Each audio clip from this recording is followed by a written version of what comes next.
tayo. Ito yung ulam namin ngayon. Wow. Tamban.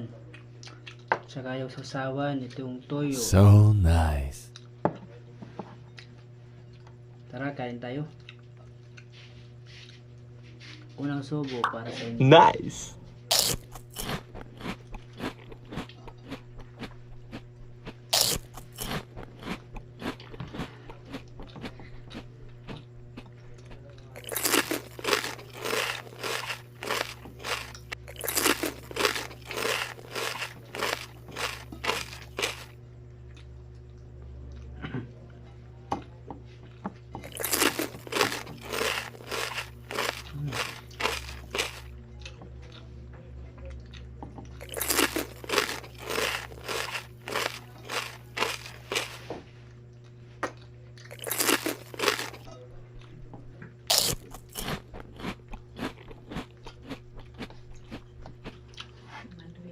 Ito yung anak ko, napasarap din sa kain.